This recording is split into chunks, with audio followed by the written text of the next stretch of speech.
This was a few years ago, but I'm pretty sure it's the creepiest encounter with a stranger I've had in my life.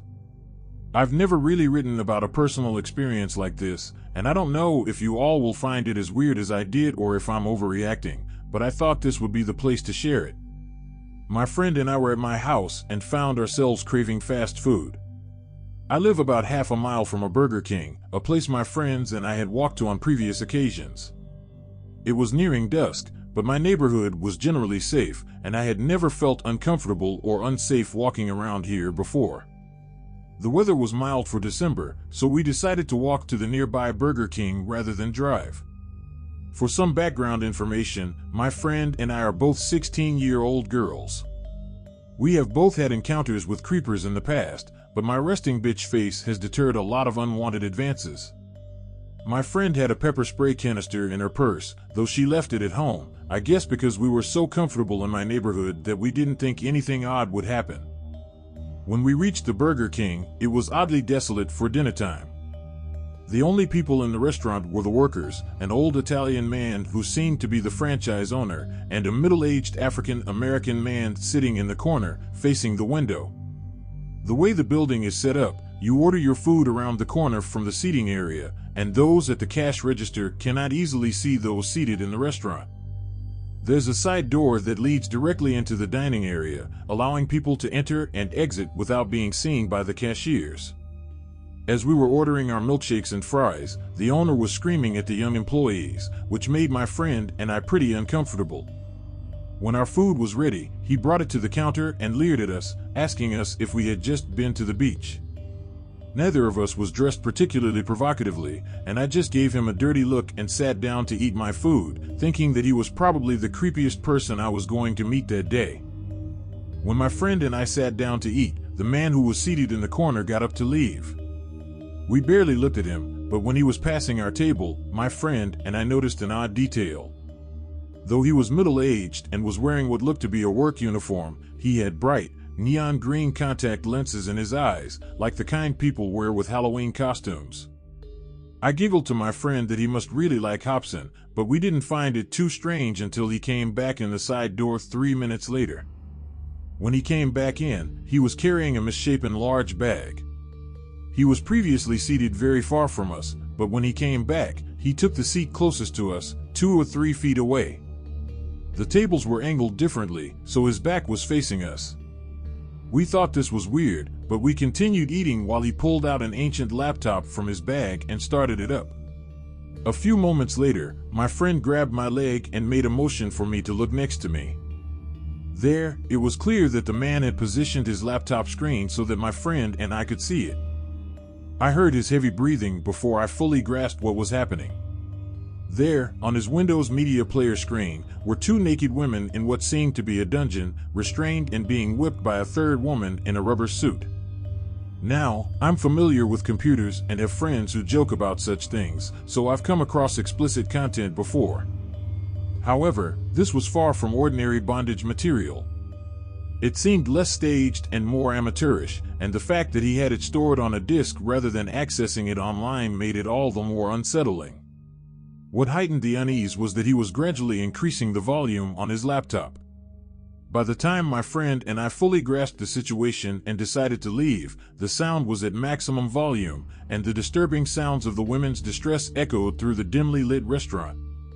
Of course, while this was happening, the manager was still yelling at his employees, and they were completely oblivious to what was going on. My friend and I didn't stop to tell them what was happening, and we booked it out of there, running across a busy intersection. I looked back to see the man getting up and walking out of the Burger King, into what can only be described as a stereotypical black creeper van. I told my friend this, and we began to panic and ran into a nearby gas station. The van drove into the parking lot and sat there. We hid inside for almost half an hour, and the employees probably thought we were shoplifting, but we were too scared to make the walk home with this weirdo on the loose. Eventually, the van drove off and we peeked outside to make sure the coast was clear. By this time, it was completely dark. I called my best guy friend and asked him to come pick us up, but he was across town. My friend and I just stayed on the phone with him as we began the trek back to my house, which though short, when paranoid seemed endless. When we got home, we speculated on the man's intentions and thanked our lucky stars that he didn't grab us on our walk back. Sleeping proved difficult for me that night. The man's unsettling green eyes and his ominous black van haunted my dreams. It really sucks not feeling safe in your own neighborhood. I think it was probably exciting for him to scare young girls, and his behavior might have been a form of exhibitionism. If any of you have experienced something similar or know about instances where individuals forced others to watch explicit content in public, I'd appreciate hearing about it. This entire experience has left me thoroughly puzzled.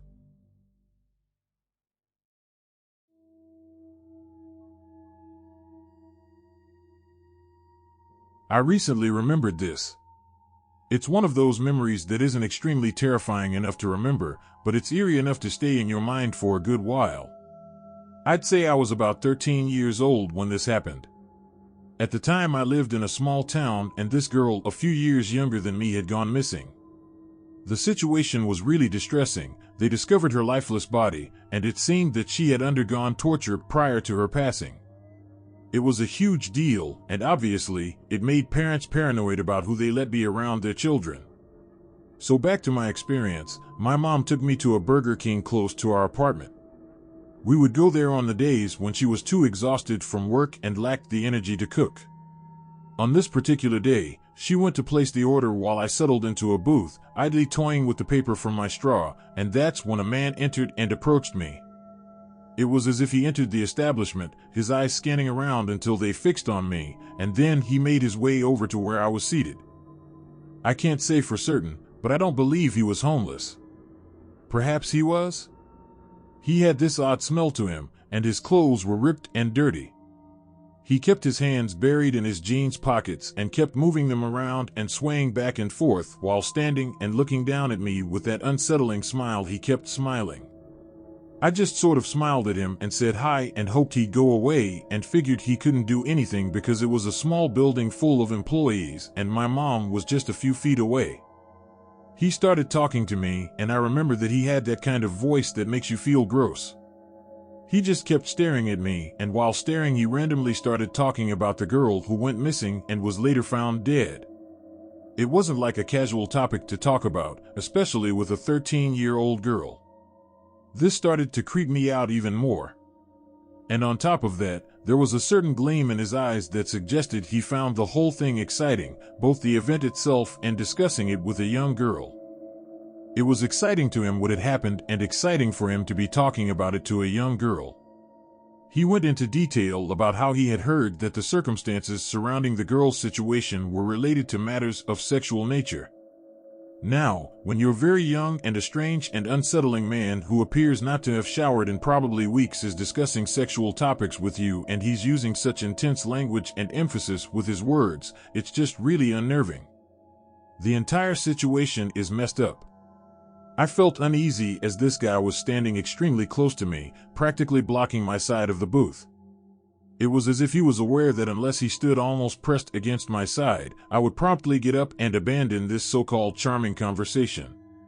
Luckily, just before he could talk more about sex or even ask if I'd done it before, which is where he was going, my mom saw him. She came over and asked him loudly what he wanted and why he was talking to me. He looked surprised, stepped back really quick, and left. Some workers rushed out after him to check who he was and what he looked like because they didn't know whether to call the cops or just make sure he never came in again. I was really shaken up, and my mom was freaked out too. She said she was gonna buy me mace and stuff to stay safe after that. After that happened, I was always worried I'd run into him again. Small town life, you know? A few times, I thought I saw him riding a bike when I'd be in the car with my mom. Another time, I think I saw him in a store we were in. But I was young and scared, so I'm not too sure if it was really him.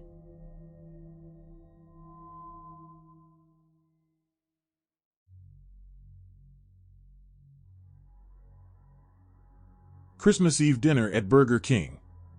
Sounds innocent enough, right? Not my first choice, but I had to work late, and being Christmas Eve, it looked to be my best choice. I got finished working at 9 and had some coupons for Burger King, so that made my decision for me. When I got to Burger King, I noticed it was still open, but the dining room was shut down. The only way I could get something is if I went through the drive-thru, but the only problem is I don't have a car. I tried to walk up to the drive-thru and place my order, but the compassionate young lady working the drive-thru wasn't having it. She told me if I didn't have a vehicle, I could not use the drive-thru. I became rather aggravated and began saying things that I was not proud of. At this moment, an older woman wearing shining armor appeared on the scene and offered me to jump in her car and order my food. At first, I turned her down, not wanting to be a bother, but after some convincing, I decided to accept her help. After ordering my food, it took so long to get it that I missed my bus and got upset. The nice woman offered me a ride home, and I felt kinda off-put by the offer and declined.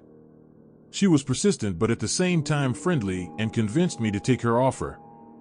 Mind you, I am a 250 pounds, 30-some man, so I really didn't feel that threatened by a 50-something woman. If the circumstances were different, I would not have taken the ride. After I told her where I lived, we proceeded home. About 5 minutes from my house, she made a wrong turn.